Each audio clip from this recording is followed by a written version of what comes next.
My lifelong hobby is relatively simple, and is reading. I don't remember when I first started reading, but my earliest memory of reading was when I was around 8 years old. I was reading a Goosebumps book with my mother, and that is where my interest in reading began. From there, I would read more and more books.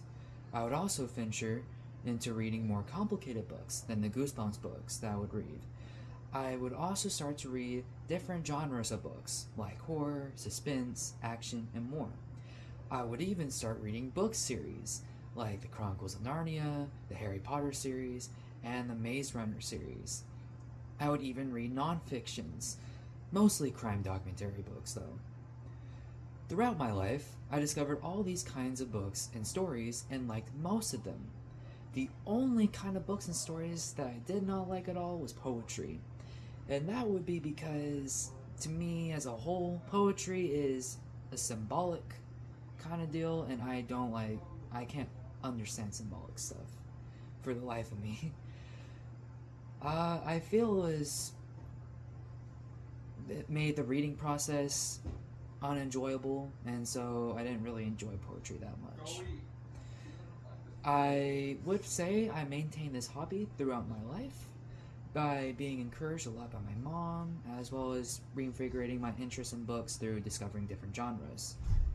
I also think I maintained this hobby because of school.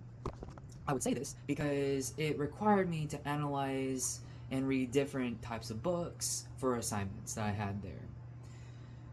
So you could say that I was indulging my hobby and doing school at the same time. Of course, I was still able to read books for fun outside of school. When I first went into college, there were still classes I had that incorporated literature, and I was still able to read. But as I got further on, my classes were more focused on my major, which is teaching, and less focused on reading itself. Although I was still reading during my spare time.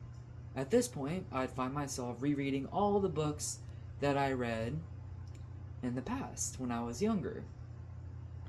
I would also say that I still enjoy the books that I read, even though I already read them. And in order to make it a goal for myself, I would always read a chapter or two. Even if I'm busy, I would make some time for me to read.